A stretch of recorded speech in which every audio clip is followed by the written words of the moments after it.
Shalom, bendiciones, bendiciones a cada uno de los que se conectan, a cada uno de los hermanos de Teshua TV, a los hermanos de Algo Nuevo para Ti y a cada una de las plataformas, sea donde nos esté escuchando.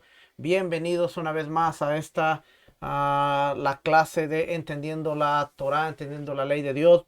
Shalom y bendiciones a todos los hermanos de la audiencia local también que están conectados. Así es que vamos a empezar esta clase como cada semana les decimos, nos hemos dado la tarea de poder entender las leyes respecto a los mandamientos, los 613 mandamientos en su, en su contexto, y hemos visto que alrededor de cada mandamiento hay muchas cosas que están surgiendo, de las cuales si no las entendemos, vamos a correr el error de estar haciendo cosas que no tenemos que hacer y no estar haciendo cosas que tenemos que estar haciendo. Así es que nuestros recursos primarios para estos estudios han sido como desde que empezamos el Mishneh Torah de Ramban, este recurso que está en español.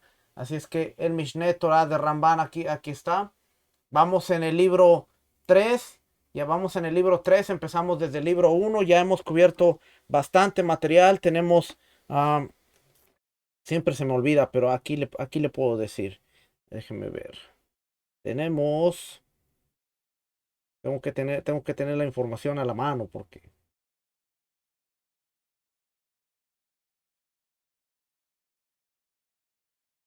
Aquí está. Tenemos 33 videos. Con este que estamos haciendo hoy serían 34 videos en los cuales hemos tocado temas como qué es la ley de Dios, entendiendo la diferencia entre la Torah escrita, la Torah oral, los 613 mandamientos, su categoría, después fundamentos de la Torah, leyes de la Torah relativas al carácter, y leyes relativas a la idolatría, las leyes relativas a la Teshuvah, el Shema, la oración, la bendición sacerdotal, los tefilín, la mezuzá, el rollo de Torah, los tzitzit, tres partes que hicimos de los tzitzit, la circuncisión, y la semana pasada que empezamos a ver las leyes concernientes al Shabbat. Así es que hoy es la segunda parte de este, de esta clase, leyes concernientes al Shabbat, y vamos a entrar en lo que son las 39 labores, los 39 trabajos prohibidos dentro del Shabbat. Déjenme traerlo aquí a pantalla. Capítulo 7. Capítulo 7 dice las 39 melajot. Acuérdense que la palabra melajot es trabajo. Trabajo con la intención de hacerlo en lo que es Shabbat. 39 melajot. Labores prohibidas en Shabbat. No es cualquier trabajo, sino un trabajo prohibido en Shabbat. Entre las melajot o las labores prohibidas en Shabbat, por las cuales es pasible de pena de apedreamiento y caret. Acuérdense que hablamos la semana pasada. Esta pena de apedreamiento y caret era dada únicamente cuando había un Sanedrín y cuando estaba el Beit Hamidash, el templo, y el Beit Din, el Sanedrín. Hoy en día nadie puede llevar a cabo esto, y aún vemos que aún a través de Yeshua, su misericordia y su bondad, vemos que Dios extiende su gracia a un nivel aún más alto, porque aún en la mujer, cuando la mujer fue sorprendida en adulterio, la trama de Yeshua, dijo Yeshua: nadie te juzga, no hay quien tire la primera piedra. Y a veces cuando no entendemos estas cosas, decimos, bueno, si la ley está vigente, ¿por qué las personas no mueren? ¿Por qué no seguimos matando personas a pedradas? Bueno, es que aún el enjuiciamiento y el castigo de morir apedreado no siempre se daba la primera, sino que tenía que haber testigos, tenía que haber un juicio, tenía que haber un montón de cosas de las cuales el Sanedrín estaba encargado para que una persona pudiera morir apedreada. El entendimiento que tenemos de que si alguien fallaba en la Torá y automáticamente moría a piedras, es erróneo, porque no era así. Era un caso extremo para llegar al apedreamiento. Primero tenía que haber un arrepentimiento, se podrían traer ofrendas, dependiendo la culpa. Había pecados en los cuales no había ofrenda. Uno de ellos era el pecado del adulterio, otro era el pecado del asesinamiento en cierto grado. Por eso, asesinato, perdón, asesinato. Ya estoy como los niños, los no sabo kids, asesinamiento. Ah, no me distraigas.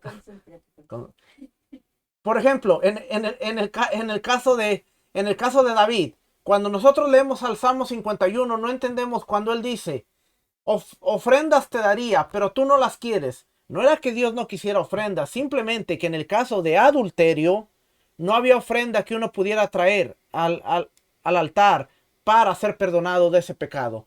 El adulterio era castigado con muerte, era uno de los pecados que sí era castigado con muerte, pero aún cuando alguien era sorprendido en adulterio, tenía que venir, tenían que traer a las dos personas, no solo al hombre, no solo a la mujer, a las dos personas y tenían que traerla con testigos, porque los testigos tenían que declarar que los habían visto, que era cierto, y los testigos tenían que ser los que iniciaran el aventar las piedras para que la persona muriera.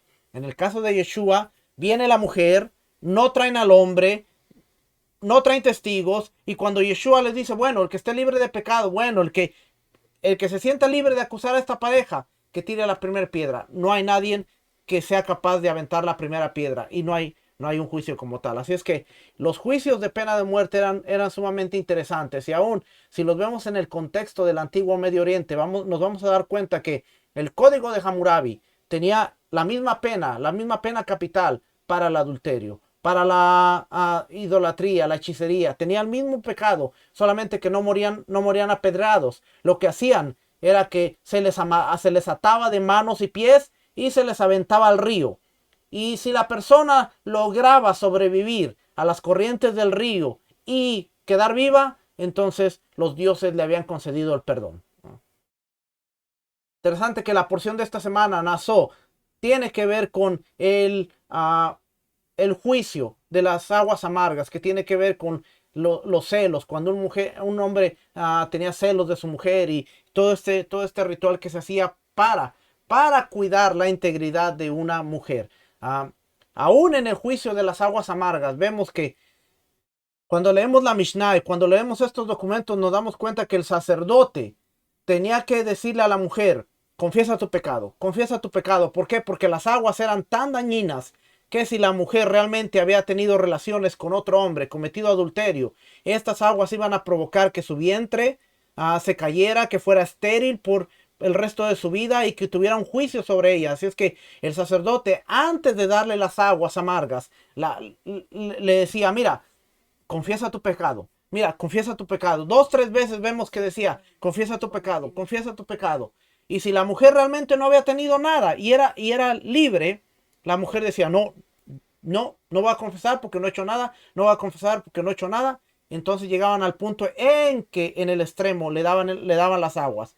Si la mujer había cometido adulterio, su vientre se hinchaba, se caía y prácticamente quedaba estéril por el resto de su vida. Si la mujer no había cometido relaciones, no había tenido relaciones, no había cometido adulterio, no le pasaba nada. Y eso era señal de que Dios estaba con ella y que en su gracia, en su amor, ella era libre porque era libre de culpa. Pero lo que no vemos después de estos versículos, siempre nos centramos ahí. Lo que no vemos es que también había un castigo para el hombre que de alguna manera había difamado a su mujer. Algo sumamente interesante que estudiar en todo este contexto de las aguas amargas, porque el hombre se había traído a su mujer injustamente. También tenía que lidiar con las consecuencias. Así es que no todo era pena capital. No todo en la Biblia era muerte. No todo en la Biblia era morir apedreado. Y aun cuando era morir apedreado, tenemos que ver el proceso judicial que esta persona tenía que llevar. Lastimosamente, nunca nos ponemos a pensar, o muy pocas veces nos ponemos a pensar en la Torá como un documento legal, en la Torá con una jurisprudencia, en la Torá como un documento jurídico. Y cuando nosotros vemos todas estas cosas, empezamos a entender totalmente de una manera diferente la Biblia, porque ahora entendemos que sí, es la constitución del reino, sí, es un documento legal, sí, es un documento que tiene jurisdicción, es un documento que le dio la jurisprudencia a cierto tipo de personas, en este caso los hijos de Aarón. Y cuando nosotros venimos, normalmente la frase que a mí siempre cuando la escucho, siempre siento así como que se tiene mucho dentro de lo que se conoce como las raíces hebreas. Hemos sido llamados a restaurar. No, Dios nos llamó a restaurar el calendario. Dios nos llamó a restaurar la observancia. Dios nos llamó a restaurar cómo debe observarse la Torah. Hermano, dentro de la jurisdicción, usted no puede restaurar algo que no es suyo. La Torah no fue dada a nosotros.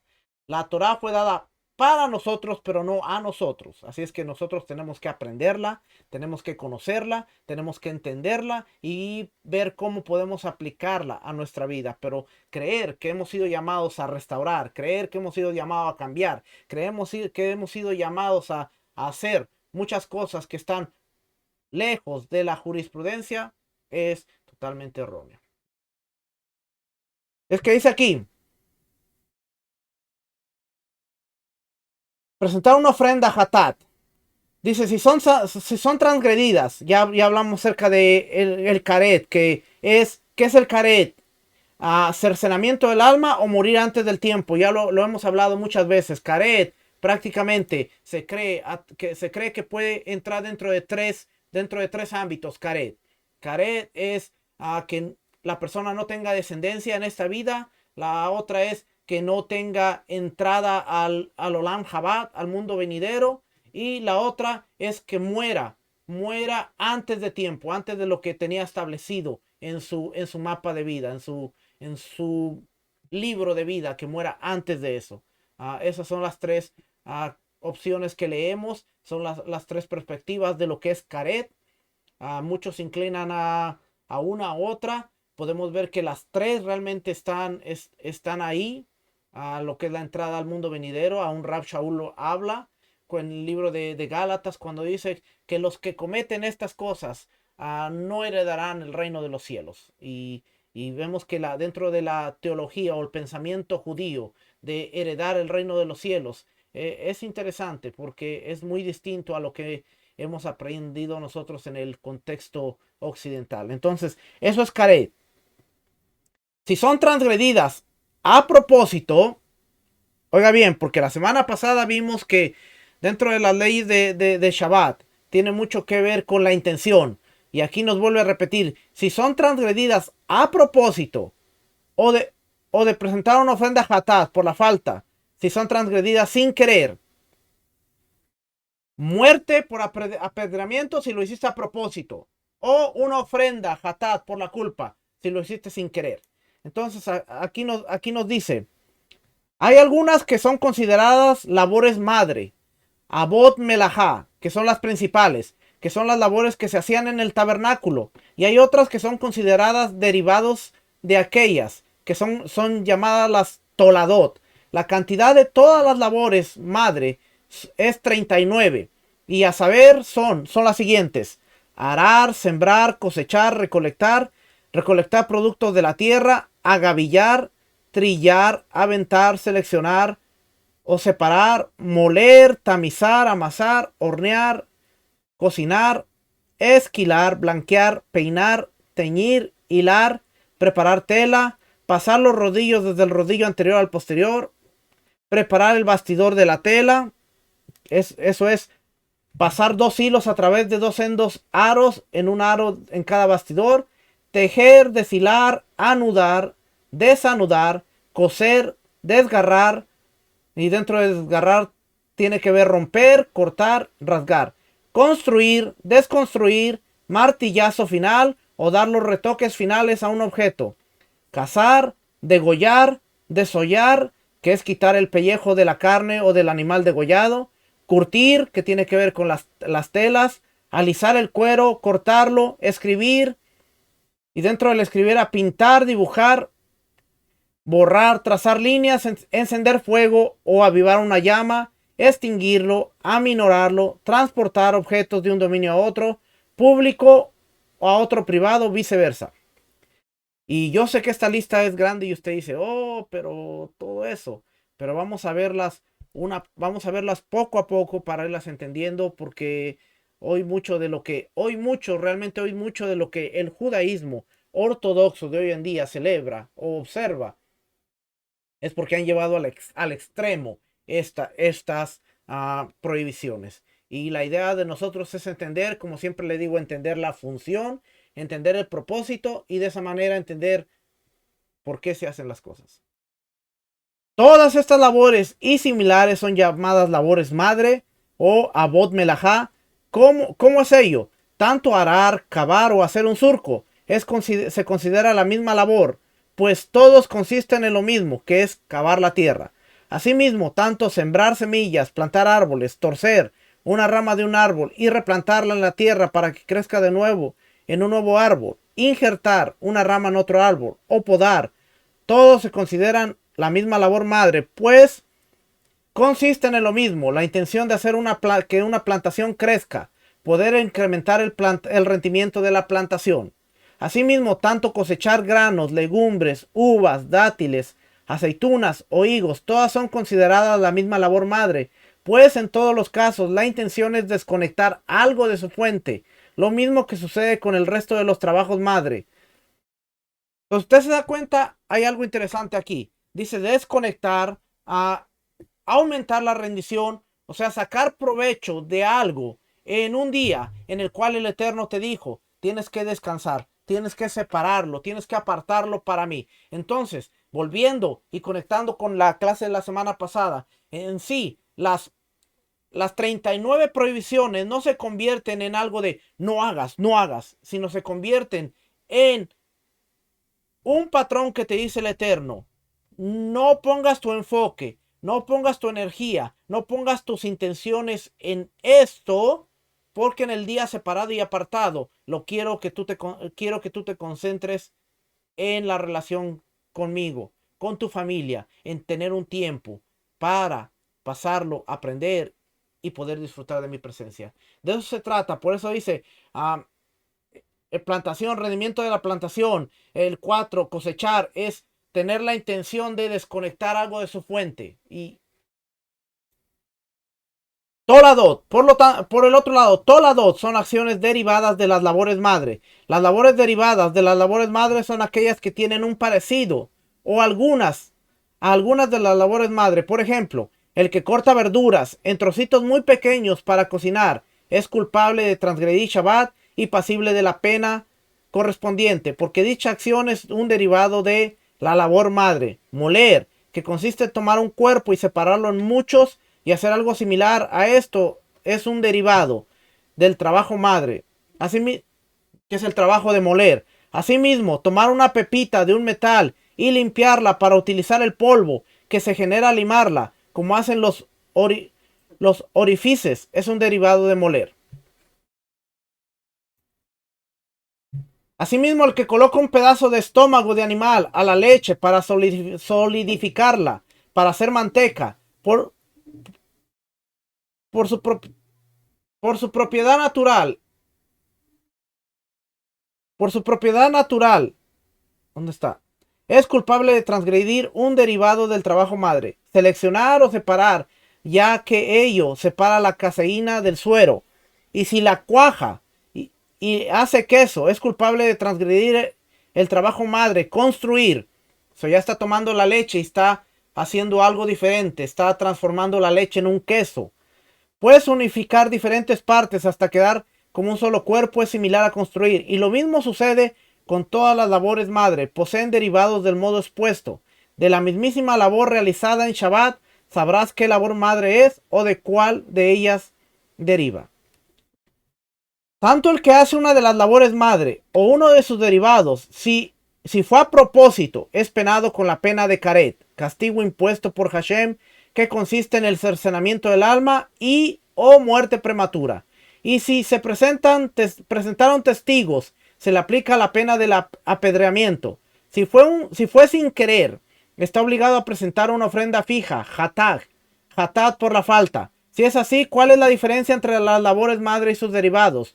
No hay diferencia entre ellos, sino solamente con respecto a la ofrenda, que corresponde a presentar después de transgredirlas. El que transgrede sin querer varias labores madre en el mismo lapso de olvido está obligado a presentar una ofrenda hatat por cada labor madre que haya transgredido. Oiga, si transgredía más de una tenía que traer varias ofrendas. Pero si hizo en un mismo lapso de olvido solo una labor madre y sus derivados, solo está obligado a presentar una ofrenda hatat. ¿Cómo es eso? Si alguien ara, siembra y cosecha en Shabbat en un lapso de olvido, está obligado a presentar 3 ofrendas hatat. Y aunque haya hecho las 39 labores sin querer, por ejemplo, en el caso que olvidó que estaba prohibido hacer en Shabbat estas labores, está obligado a presentar una ofrenda hatat por cada labor realizada. Pero si muele y corta verduras y lima una pepita de metal en un lapso de olvido, solo está obligado a presentar una ofrenda hatat, pues solo transgredió una labor madre y sus derivados. Y lo mismo es válido para todos los casos similares. El que hace muchas labores que corresponden a la misma labor madre, solo está obligado a presentar una ofrenda hatat por la falta. Ve que no todo era muerte. Si hiciste varias labores, bueno, ven y preséntate delante del Padre, trae una ofrenda y vamos a arreglar, vamos a quedar a cuentas. Si hubieron testigos que te dijeron, hey, no hagas esto en Shabbat, y tú fuiste y lo hiciste voluntariamente, afrentando las palabras del rey y el aviso que te dieron los testigos, entonces ahí era cuando te tenían que traer y tenías que morir apedreado, no solamente por haber violado algo, sino porque aparte hubieron testigos que te advirtieron, no lo hiciste y hiciste lo que quisiste. Pero hoy en este tiempo ya nadie muere apedreado, así es que. Primera melajat, arar. El que ara, aunque sea una ínfima cantidad, es culpable de transgredir Shabbat con la pena que implica. Arrancar malas hierbas alrededor de las raíces de los árboles, cortar el pasto o cortar ramitas de una vid para mejorar la tierra, son derivados de la labor madre arar. El que lo hace, aunque sea una cantidad ínfima, es culpable. Asimismo, el que allana la superficie de un campo, por ejemplo, que aplana una elevación de terreno o rellena una parte baja, es culpable de transgredir la labor madre de arar. Y la medida por la cual es culpable de transgredir esta labor aunque es algo ínfimo. Asimismo, todo el que allana el suelo del campo, de pozos, o sea que los tapa, la medida por la cual es culpable es ínfima. ¿Qué quiere decir? Que cortar pasto en Shabbat está prohibido. A salir y que de repente si usted tiene la intención de decir, mira, alrededor de estos árboles hay muchas hierbas, los voy a cortar. Está prohibido. ¿Por qué? Porque eso es mejorar, aún mejorar la tierra. Y hoy en día eso lo podemos aplicar, sí, porque muchas veces nosotros tenemos las cosas y en este país, Estados Unidos, el sábado es cuando la mayoría de la gente utiliza para cortar su yarda, para cortar el pasto de su casa. Y vemos aquí que eso es considerado como arar, como está prohibido, no podemos hacerlo. O en el país donde usted me ve, quizás usted quiere hacer un hoyo, tapar un hoyo, todo este tipo de cosas tenemos que evitarlas en Shabbat. Sembrar. Usted dirá, no somos agricultores. Bueno, pero de repente el que siembra, aunque sea una ínfima cantidad, es culpable. Podar un árbol para que crezca mejor, que corresponde a la labor madre, sembrar. Es decir, se considera que está haciendo una labor madre y no un derivado de ella. Pero regar plantaciones y árboles en Shabbat es un derivado de sembrar, pues su acción no es sobre la plantación de forma directa, sino sobre el agua, y es culpable, incluso por una medida ínfima. Asimismo, poner a remojar trigo, cebada, es un derivado de sembrar, porque con el agua ya empieza el proceso de brote y el que lo hace es culpable. No hay mucho que explicar en este, así es que vamos al tercero. Cosechar. El que cosecha lo equivalente al volumen de un higo seco o más es culpable. Y arrancar un producto de la tierra con la mano es un derivado de cosechar. Todo el que arranca un fruto de su fuente es culpable de cosechar. Por lo tanto, el que arranca la hierba crecida en una piedra, plantas parásitas crecidas en un arbusto espinoso o la hierba crecida sobre un barril es culpable, porque ese es su lugar de crecimiento. Pero el que arranca de una maceta no perforada en la base, o sea que no está conectada a la tierra, está exento, porque no es así su lugar de crecimiento, sino en la tierra. Y una maceta que tiene una perforación del tamaño de una pequeña raíz, como mínimo, se considera que está en la tierra, y el que la arranca, y el que arranca lo que crece ahí es culpable.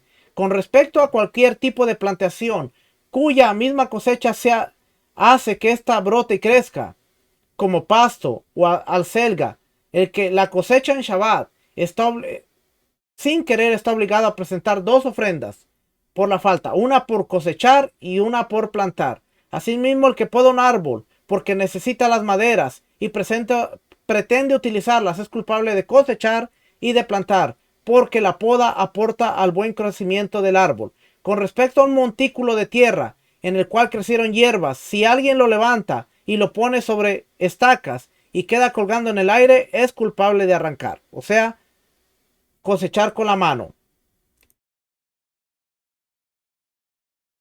En cambio, si el montículo estaba sobre estacas y lo pone en el suelo, es culpable de plantar.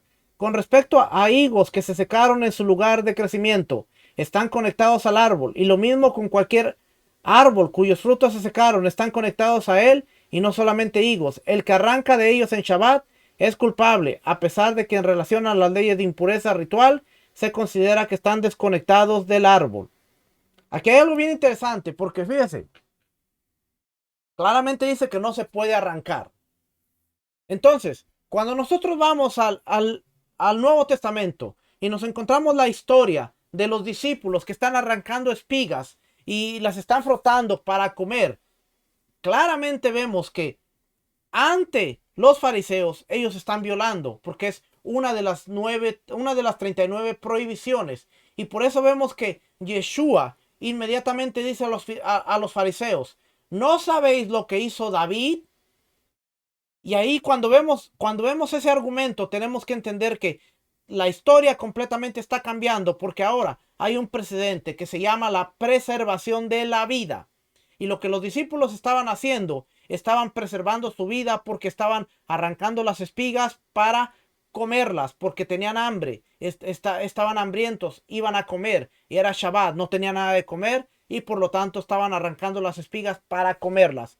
Por eso dice: ¿no oíste lo que hizo David, que entró al tabernáculo?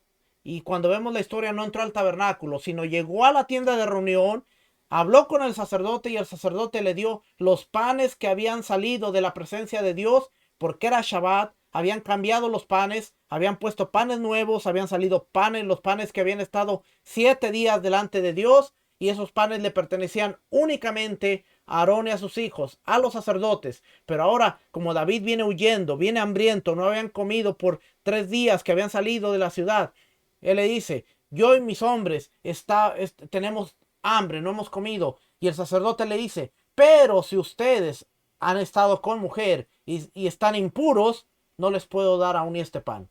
Así es que, aunque la vida esté primero, las cosas santas hay que respetarlas. Y David le dice: tranquilo, hemos salido de 3 días, no han estado con mujer, así es que estamos en lo que cabe ritualmente puros. Y esa era la historia de Yeshua. O sea, realmente por eso él mete este argumento. Si no entendemos todas estas leyes, no entendemos, sí, los panes, el sacerdote, y por qué Yeshua contesta, y por qué Yeshua está refutando un argumento del cual ellos están diciendo: tus discípulos, de acuerdo a la halajá, de acuerdo a la ley, han transgredido el Shabbat porque arrancaron algo que estaba conectado a la tierra.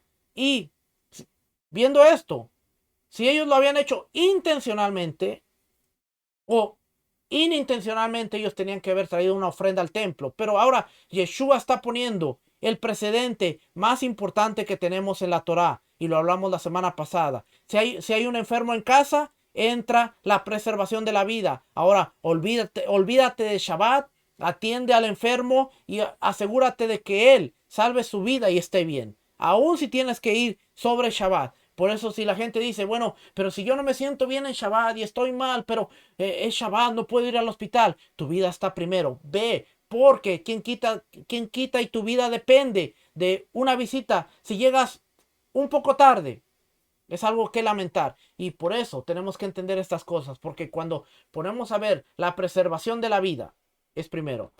No vaya a salir con que, me duele la cabeza, ay, ya no hacemos Shabbat porque tengo un dolor de cabeza. No, estamos hablando en las cosas que tienen que ver con el peligro de vida. Vida o muerte. Si es que Yeshua le dice, hey, es Shabbat, pero no tenemos comida. Así es que mis discípulos están haciendo lo que necesitan para preservar la vida. Y si no, entonces David también estuvo mal. Y si no, entonces los sacerdotes que trabajan en Shabbat están haciendo mal. ¿Por qué? Porque las 39 melajot o los 39 trabajos que están prohibidos fuera del tabernáculo son los que se hacen en el tabernáculo. Porque en el tabernáculo estaban desollando animales. Tenían que traer la ofrenda. Presentaban la ofrenda a Tamid, la ofrenda de las 9 de la mañana, la ofrenda de las 3 de la tarde.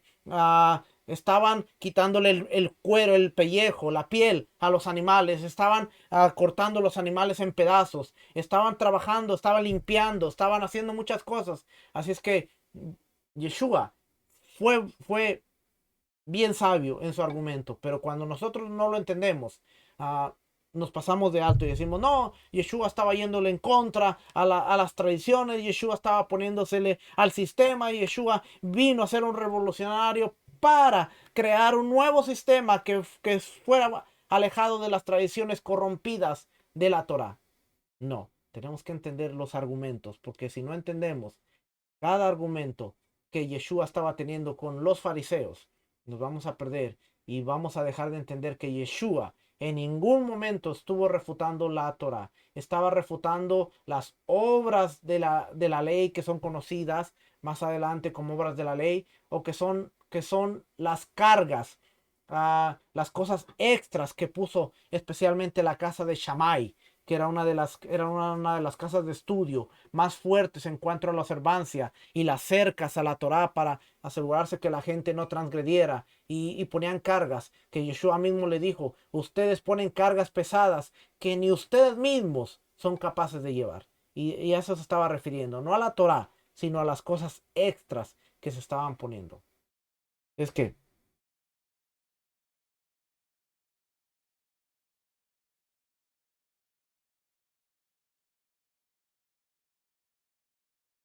el que arranca de su fuente chicoría, endivia o escarola, y el que corta ramitas, tipo de cañas comestibles, si es para comer la medida mínima por la cual es culpable de transgredir una prohibición de la Torá sobre Shabbat, es si arranca lo equivalente al volumen de un higo seco. Si es para un animal, la medida es la que entra a la boca de un cordero. Si es para encender un fuego, la medida es la cantidad necesaria para cocinar un huevo. 4. Recolectar productos de la tierra, agavillar. Asimismo, el que recolecta alimentos, la medida por la cual es culpable de transgredir el Shabbat es si recolecta como mínimo lo equivalente al volumen de un higo seco. Si recolecta para un animal, la medida es la que entra en la boca de un cordero. Si es para encender un fuego, la medida, la cantidad necesaria para cocinar un huevo. Y la medida, huevo, mencionado en todo lugar en la halajá, que es la ley judía, alude a un huevo mediano de una gallina. En todo lugar dice, lo necesario para cocinar un huevo es para cocinar una cantidad de huevo equivalente al volumen de un higo seco. Es decir, para cocinar un huevo no significa que la medida de un volumen es un huevo, sino que el alimento a cocinar es un huevo de gallina y su tamaño es el de un higo seco. Cada vez que usted ve que la medida es de un huevo, realmente la medida, el equivalente real, es un higo seco. Usted ve un higo seco chiquitito, esa es la medida.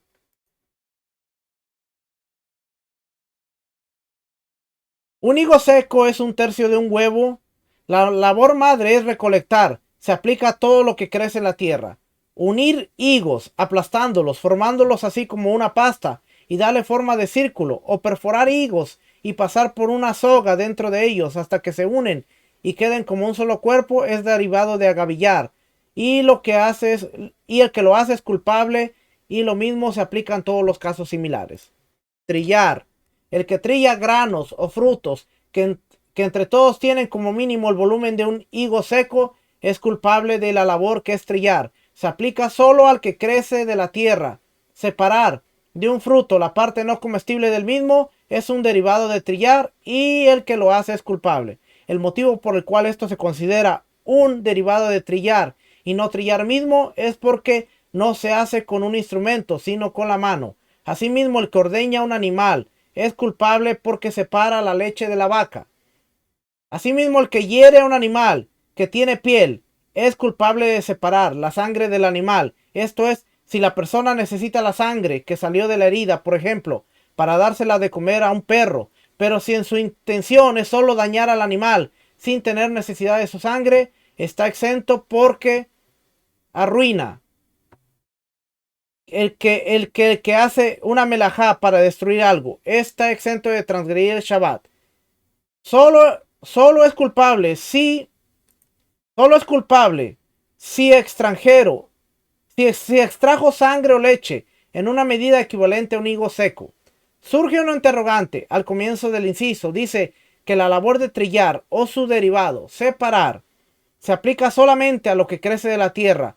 ¿Por qué entonces el que ordeña o daña a un animal es culpable de esta labor? La respuesta: se considera que los animales, excepto los peces, crecen en la tierra porque se alimentan de ella. ¿De qué casos estamos hablando? Que hiera un animal o bestia o similar, pero el que causa una herida a su prójimo, a pesar de que tuvo la intención, de dañar, y de acuerdo a lo expuesto en el capítulo 1, inciso 17, debería estar exento de transgredir el Shabbat. Igualmente en este caso es culpable de transgredir el Shabbat por su satisfacción, pues después de herir al prójimo se calma y se apacigua su ira, y se considera que repara, y es culpable aunque no necesite la sangre que lo saca. Y aquí vamos a ver que esto está conectado a lo que muchas veces hemos escuchado de no encenderás fuego en Shabbat, que tiene que ver con la ira. No encenderás tu ira. Y cuando tú, airado, vas y hieres a alguien, estás haciéndole daño para sentirte mejor. Ahora, Yeshua, esto es bien interesante porque Yeshua dijo: oíste que fue dicho, no matarás. Acto físico. Pero yo os digo que cualquiera que llame fatuo, que quiere decir tonto o bueno para nada, a su hermano, es culpable de juicio. Lo quiere decir que Shabbat, por eso dice Shabbat Shalom. Y cualquiera puede hacer un Shabbat. Cualquiera. Pero requiere mucha paciencia y mucha decisión para lograr tener un Shabbat Shalom. Porque una de las cosas más interesantes, que vemos en Shabbat es el controlarnos. No perder los estribos. Y si llamar tonto, llamar bueno para nada, insultar a alguien para calmarme, es transgredir, es como herir a una persona, nos dice que tenemos mucho que aprender en Shabbat.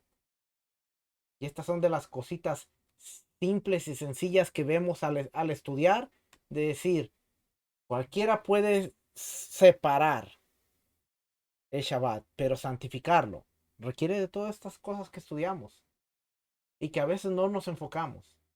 Porque a veces nos enfocamos, sí, en la mesa, en las velas, en el jugo, en el vino, en las oraciones.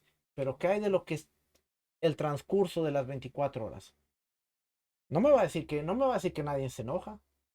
Yo me he enojado. Mi esposa se ha enojado. Nos hemos enojado en Shabbat. Pero es cuando recapacitamos y decimos, esto no es parte de Shalom. Y entonces viene la parte importante. Porque una cosa es recapacitar y decir, ok, hice algo que no tenía que hacer. Y la otra cosa es arreglar lo que no debías haber hecho. Y ahí es la parte donde el ego, el orgullo y todos sus derivados tienen que bajar. Para que si tú quieres arreglar algo que no se debía hacer en Shabbat y que se hizo, pararte y decir, ¿sabes qué? Me equivoqué. Hice algo que no tenía que hacer. Perdóname. ¿Cuántos no hemos estado en esa situación? Yo personalmente estuve ahí. Y el pararse y decir, ¿sabes qué? Perdóname porque me equivoqué. Perdóname porque hice algo que no tenía que hacer. Requiere, no requiere mucho estudio. Eso no requiere estudio, olvídese. Eso no requiere entender las leyes que están alrededor. Eso no requiere todo eso. Eso solo requiere una cosa. Reconocer humildad y tener el valor de decir, quiero ser mejor. Y eso es parte de entender estas cositas. Se considera que los 8 reptiles escritos en la Torá, Vayikra, Levítico 11:29, tienen piel con respecto a las leyes de Shabbat, tal como las bestias, animales, aves. Así que el que saca sangre transgrede por separar la sangre del animal. Pero con respecto a otras criaturas abominables y rastreros, se considera que no tienen piel. Por lo tanto, el que los hiere está exento, pues no se considera que separa la sangre de ellos. El que hiera un animal, bestia o ave o alguno de los 8 reptiles y le causa una lesión de la cual salió sangre, o bien la sangre se acumuló bajo la piel a pesar de que no sale del cuerpo, es culpable.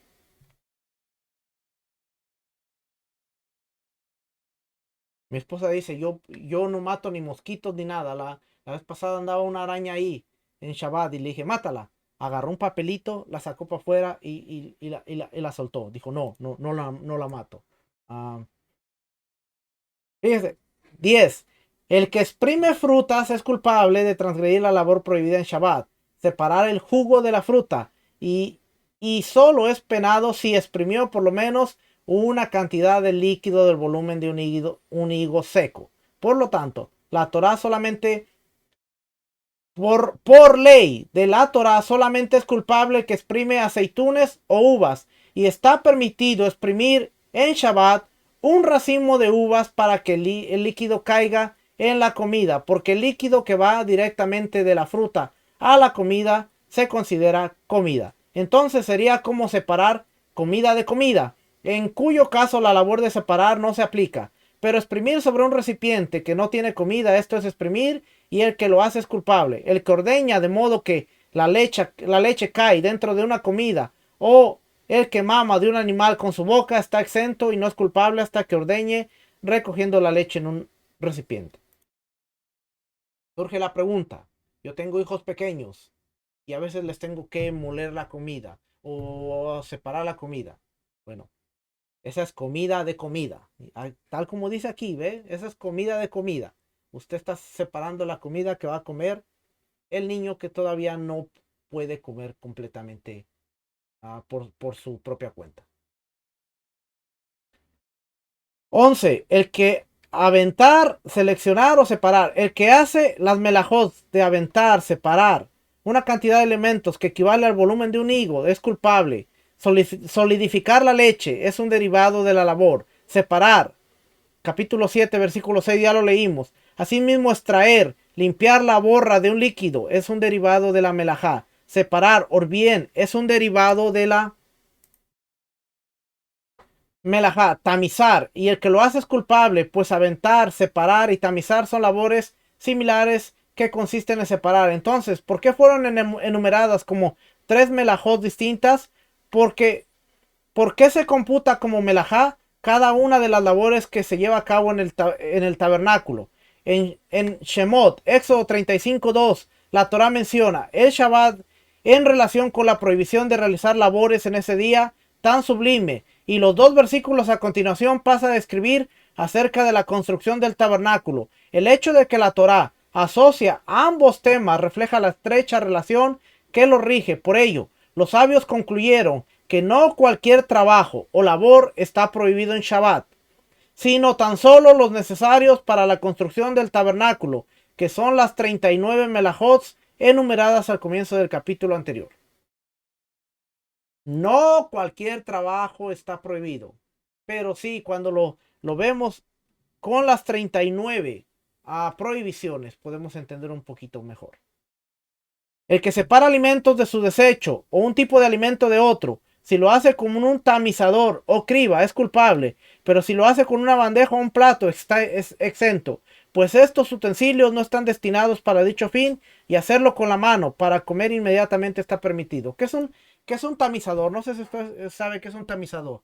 Tamizador es como un cuadro que tiene una rejita, un colador, del cual ellos tomaban el trigo, y tamizarlo era literalmente aventarlo para arriba hasta que quedaban los granos más finos, y la basura, el aire se la llevaba, y eso era tamizar. El que separa el desecho de un alimento, incluso con sus manos, es culpable, pues justamente en esto consiste la labor madre, separar, es decir, sacarle el desecho al alimento. En cambio, en el inciso anterior se trata de un caso inverso, separar el alimento del desecho. El que separa al tramuz de su vaina es culpable, porque su vaina los endulza cuando se cocinan juntos. Por ello se considera que separa el desecho de un alimento y es culpable. El que separa con su mano comida de desechos y la pone a un lado para más tarde, aunque sea el mismo día, se considera que separa para almacenar y es culpable. En el caso de que la persona tenga ante sí dos tipos de alimentos mezclados, puede separar uno del otro y dejarlo a un lado para comer inmediatamente. Y si los separa y los deja para más tarde, aunque sea para ese mismo día, por ejemplo, si los separa a la mañana para comer a la tarde, es culpable. El que en Shabbat filtra vino, aceite, agua u otros líquidos con sus respectivos filtros es culpable. Esto es, si filtró una cantidad equivalente al volumen de un higo seco. Pero está permitido filtrar vino sin sedimento o agua limpia con un pañuelo o canasta egipcia, canasta hecha con ramas de palmeras, para que esté más claro, o para que esté más claro aún. Pero no está permitido hacerlo con un filtro, y que sería una acción característica de día de semana, por lo cual no es adecuado para Shabbat. Y aquí viene lo que es granos de mostaza y todas esas cosas. Por ejemplo, aquí dice, mire, grano de mostaza que fueron amasados con agua antes de Shabbat, al día siguiente, o sea, Shabbat, está permitido hacerlos líquidos, agregándoles agua y revolviéndolos con la mano o con un utensilio. Asimismo, mientras el vino se está fermentando, se permite revolver su barril junto con su sedimento y ponerlo dentro de pañuelos para filtrarlo, pues en esa instancia todavía no se separó bien la borra del vino, y todo el vino con el sedimento es un solo cuerpo. Esto es para los que hacían vino. En Shabbat tenían permitido mover los barriles para que no se concentrara y se separaran el cuerpo del vino. Moler. Moler. El que muele una cantidad de granos o alimentos equivalente al volumen de un higo seco es culpable. Y todo el que tritura condimentos o especies con un mortero está moliendo y es culpable. Cortar verdura en trozos pequeños es un derivado de la labor moler. Asimismo, el que serrucha maderas para obtener provecho de su aserrín, o lima una pepita de metal, aunque sea ínfima medida, es culpable. Pero el que corta maderas solo es culpable de transgredir la labor de moler si corta maderas pequeñas que alcanzan para cocinar la cantidad de un huevo, alimento que se cocina rápido, equivalente al volumen de un higo seco. Tamizar, el que tamiza. Amasar, el que amasa lo equivalente al volumen de un higo seco es culpable. Mezclar tierra con agua es derivado de amasar. ¿Y cuál es su medida mínima a amasar para ser culpable? Lo que alcanza para tapar la boca del horno de fundición de los orfebres. Y esto no se aplica a las cenizas, arena gruesa, salvado grueso, ni cosas similares, pues la mezcla de estos elementos con agua no resulta en una mezcla o masa unida. El que pone semillas de sésamo, semillas de lino o similares en agua es culpable de amasar, porque éstas se mezclan y se pegan entre sí. Capítulo 9. Hornear. El que hornea lo equivalente a un higo seco o más es culpable, ya sea hornear pan, cocinar un alimento o especies o calentar agua. Todos corresponden a una misma labor madre. La cantidad mínima de agua a calentar para ser culpable es la que alcanza a lavar un miembro pequeño, el dedo chiquito del pie de un bebé recién nacido. La medida por la cual es culpable de cocinar especias es cuando llegan a ser aptas para el fin por el cual se las cocina. Por ejemplo, si son especias para pintar o para medicina, la persona es culpable de cocinarlas cuando están aptas para dicho uso. Y aquí tenemos que entender una cosa. Hornear en el tiempo de la Torá y en el tiempo aún de Maimónides requería de un trabajo sumamente exhaustivo, porque requería de un trabajo de estar trayendo leña, de estar encendiendo leña, de estar manteniendo el calor de la leña. Así es que hornear no era cuestión de unos cuantos minutos. Hornear era cuestión de horas de trabajo. Desde prender el fuego, calentar el fuego y hacer todo lo que requería para hornear. Pero vamos a darnos más adelante. Nos vamos a dar cuenta de qué podemos hacer hoy con respecto a la cocinada. Dice aquí, esquilar y blanquear. Bueno, esto tiene que ver con las pieles y la piel de oveja. El que coloca un huevo al lado de una caldera hirviendo para que se cocine un poco, y en efecto es lo que sucede, es culpable, pues cocina por intermedio de un derivado del fuego. El que abre un huevo sobre una prenda caliente, sobre la arena o sobre el polvo de los caminos que están calientes por el sol, aunque éste se cocine, está exento de ser castigado, pues cocinar por medio de un derivado del sol no es como cocinar por intermedio de algo proveniente del fuego. ¿Ve?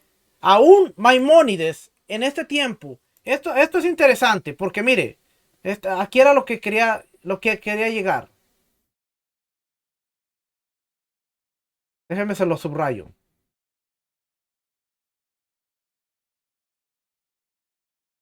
A ver si me deja. A veces está. Bueno, si me deja. Aquí está. Lo dice aquí. El que abre un huevo sobre una prenda caliente, sobre la arena o sobre el polvo de los caminos que están calientes por el sol, aunque éste se cocine, está exento, no es castigado de ser castigado. Puedes cocinar por medio de un derivado del sol. No es como cocinar por intermedio de algo proveniente del fuego. Pero los sabios decretaron que está prohibido hacerlo, porque para que la gente no llegue a cocinar con un derivado del fuego, como en el caso de la caldera explicado en el inciso anterior. Asimismo, el que cocina con las aguas termales de Tiberíades o similar está exento, pues es como un derivado del sol que no se calienta por un fuego, sino por causas naturales. El que cocina sobre el fuego algo que ya estaba cocinado totalmente, o algo que no necesita ser considerado en absoluto. Si bien está prohibido hacerlo, está exento, pues dicha acción no se denomina cocinar. Y aquí es donde entra el problema que muchos no entienden, porque muchos dicen, no, es que no se puede usar fuego. Pero es que hoy en día no estamos usando fuego. Hoy en día, a menos de que usted tenga una ah, estufa de gas, que aún déjeme decirle, la estufa de gas, le estoy hablando cosas generales, ¿ok? Pero hay cosas más profundas todavía, porque por ejemplo, el Talmud de Babilonia, el Talmud Babli, esta es la edición de Shabbat, ahí lo ve, Shabbat parte 1, Talmud del Corén Talmud Babli. Este es un libro, esto solo tiene que ver con Shabbat, así es que para que vea. Y, y la enciclopedia de los mandamientos que están aquí. Hay unas discusiones entre qué es encender fuego. Porque los sabios decretaron, los sabios dijeron que cuando usted prende una vela en Shabbat y de esa vela usted transfiere el fuego, no está encendiendo un fuego, sino está haciendo una transferencia del fuego, algo que era permitido. Así es que viene la pregunta entonces.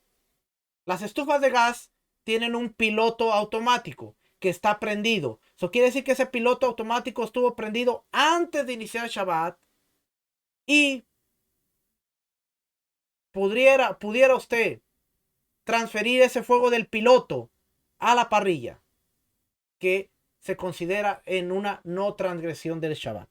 Pero para entender todo eso tenemos que ver la Mishnah, ver el Talmud y ver todas estas cosas para ver las discusiones de los sabios. Porque acuérdese que la Mishnah es la interpretación autoritativa, la legislación de lo que es el mandamiento de la Torah. Y es algo interesante que podemos ver esto porque la electricidad no es un derivado del sol. Por lo consiguiente, si usted prende una estufa que es eléctrica, un microondas, un microwave, que es eléctrico, uh, genera las ondas y con eso está calentando. ¿Ve? Todos estos tipos de cosas tenemos que ponerlas en cuestión. Pues no podemos encerrarnos en el no podemos cocinar, no se puede hacer esto, no se puede sin explorar todas estas cosas, porque el Shabbat no es una carga, el Shabbat es un deleite. Pero, número uno, primer cosa que tiene que ver con el Shabbat, la intención. Número dos, el deseo de agradar al rey. Y lo que quiere el Shabbat, más que todo, es proveer un descanso, aún para la mujer. Es decir, no vas a estar 2 horas ahí en el sábado cocinando. Provéete de lo que necesitas para que en Shabbat tú puedas calentar tu comida, puedas alimentar a tu familia sin tener que tener la cotidianidad de decir, tengo que cocinar toda una comida entera. Y de eso se trata. Así es que aquí estamos viendo que lo que se calienta. Y usted dirá, ¿cuándo se ha visto que un huevo se caliente en la arena con el sol? Visite Arizona, visite Nevada, visite Arizona en el verano, en los meses de julio, agosto, cuando llegan a estar a 120, 130 grados centígrados, que hay días que llegan a estar a unas temperaturas locas y que usted ve literalmente el pavimento casi humeando. Que si usted pone un huevo a la intemperie, pone un huevo encima de un carro, el huevo se le cocina. Así es que sí, es posible. Es posible. Aguas termales. Las aguas termales, si usted echa un huevo ahí, el huevo sale cocido porque las aguas vienen de las profundidades y está caliente el agua. Así es que lo que hemos leído es cierto.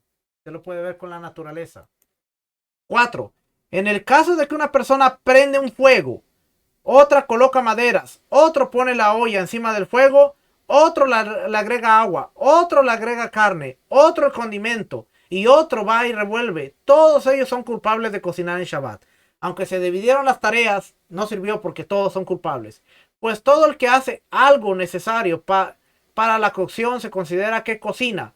Pero en el caso que primero uno apoya la olla y después va otro y le agrega agua y va otro y agrega carne y otro el condimento y otro va y lleva al fuego y va otro y pone madera sobre el fuego y va otro y revuelve. Solo los dos últimos son culpables de cocinar, pues solo es culpable de cocinar una vez que haya fuego.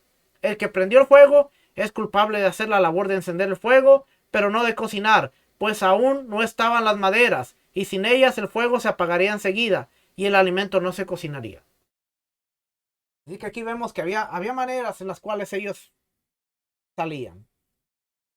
Realmente lo que la Torá quería evitar era que la gente estuviera afanada en cocinar, porque de que iban a cocinar podían hacerlo. Aquí vemos un perfecto ejemplo. Bueno, si somos 6, vamos a hacer todo este ajetreo para que solamente 2 lleven la ofrenda al templo por ser culpables, pero los 6 cocinamos y pudimos comer.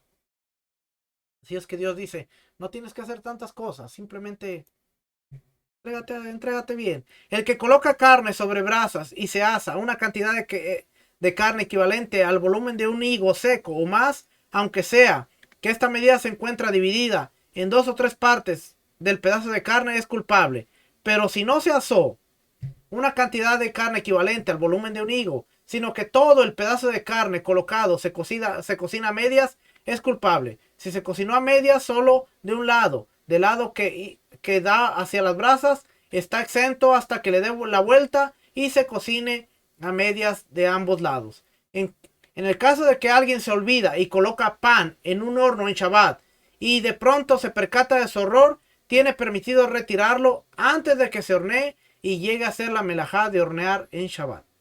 Fundir una cantidad mínima de cualquier tipo de metal o calentar un metal hasta que se hace brasas, es decir, se ablanda para poder trabajarlo y darle forma, es un derivado de la labor madre. Cocinar, asimismo derretir cera, sebo, alquitrán, cofer, tipo de alquitrán, azufre o algo similar, es un derivado de la labor madre. Cocinar, asimismo el que cuece un utensilio de barro hasta que se endurece y se vuelve cerámicas, es culpable de hacer labor madre, cocinar. Y aquí viene lo importante. De todo lo que hemos leído hasta ahorita, aquí viene lo importante. La regla del asunto es, tanto el que ablanda un objeto duro como un alimento en el fuego, como el que endurece un objeto blando en el fuego, como en el caso del utensilio del barro, es culpable de transgredir la labor de cocinar. El que asquila la lana, que le quita la lana al pelo, es culpable. La cantidad necesaria para hilar un hilo cuya longitud es equivalente a 2 veces el ancho de su zip. ¿Y cuál es el ancho de un zip? La distancia que hay desde el dedo pulgar de la mano hasta el índice. Es culpable. Esquilar, el que hila la lana en un animal vivo, cuando todavía la lana o el pelo está conectado al animal, está exento, porque esa no es forma habitual de esquilar, ni la forma habitual de cardar, ni la forma habitual de hilar. El que se extrae sus uñas, su cabello, su bigote, su barba, es culpable por ser un derivado de la labor madre. Esquilar, esto es si lo hizo con un instrumento, pero si lo hizo con la mano, tanto en el caso que hizo dichas acciones a sí mismo como a otra persona, está exento. Asimismo, el que corta una verruga de su cuerpo, sea con las manos o con un instrumento, está exento, pues la labor de esquilar se aplica solo a algo que es adicional del cuerpo. En cambio, la verruga es parte del cuerpo. Tanto si, tanto si lo hizo a sí mismo como a otra persona, tiene que ver con el cuidado. Aquí dice, mire, porque esa prohibición es un shubut, prohibición de los sabios concernientes a Shabbat, lo cual no se aplica al gran templo. Pero con un instrumento, si bien es un shubut, lo cual se debería hacerlo con un instrumento también dado, se le puede sacar con la mano. No se permite hacerlo. Y si la verruga está seca, la corta incluso con un instrumento y hace el servicio correspondiente en el gran templo. Está hablando sobre un sacerdote que no puede hacer los servicios que le conciernen teniendo una verruga por considerarse un defecto. Si la verruga está seca, se la puede extraer con facilidad, por lo que se considera ya extraída, por ello está permitido quitarla incluso con un instrumento.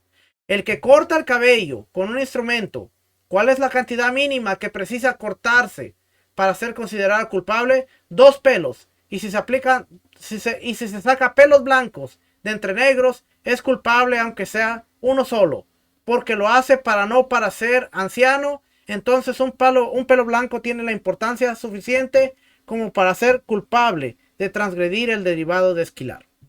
Esto tiene que ver más que nada con el cortarse el pelo, el asearse, el hacer cosas que no se tienen que hacer en Shabbat. Así es que hemos visto un poquito de los trabajos y usted dirá, es mucha lectura, es mucho entender todas estas cosas, pero a medida que vamos viendo, vamos entendiendo cosas como por ejemplo lo que se considera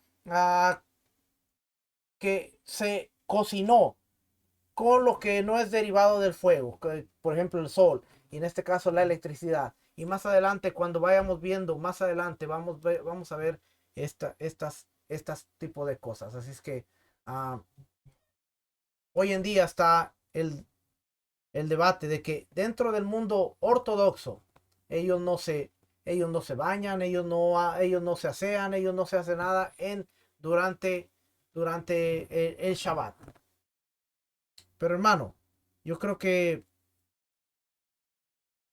yo creo que si usted va a ir a una reunión, si usted va a estar dentro de una congregación, a lo que menos va a querer es a ser molestia para los hermanos que no se van a poder concentrar en la adoración, en la alabanza, en la enseñanza, por tener a un lado a una persona que no se asió y que tiene mal olor, tiene mal aspecto, ¿me entiende? Pero todo esto, estamos hablando acerca de los 39 trabajos. El lado del Shabbat es larguísimo, es bien largo. Y a medida que vayamos avanzando en esto, vamos a estar hablando muchas cosas interesantes. También, como siempre, vamos a ver de este libro, Shulchan Aruch, que es la recopilación de las leyes prácticas según, según la tradición sefardí.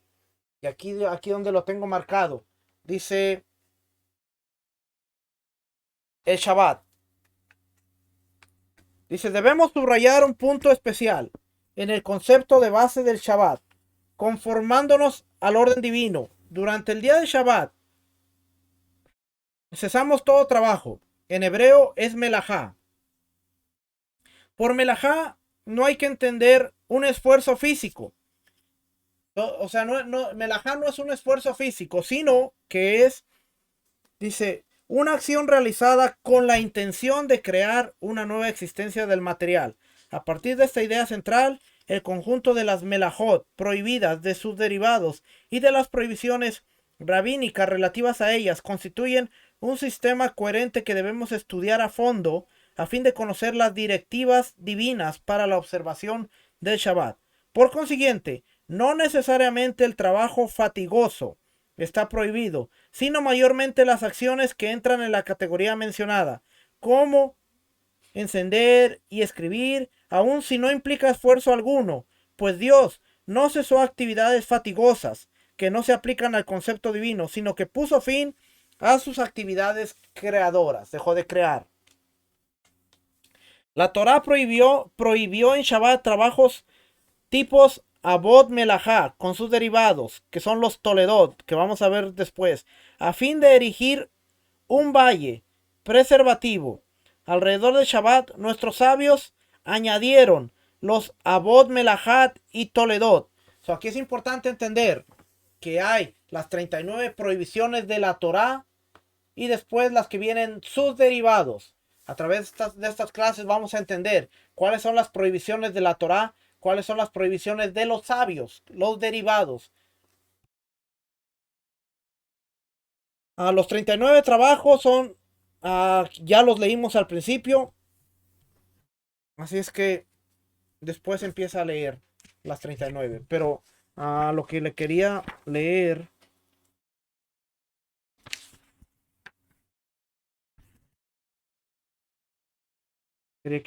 para terminar, ya con esto termino.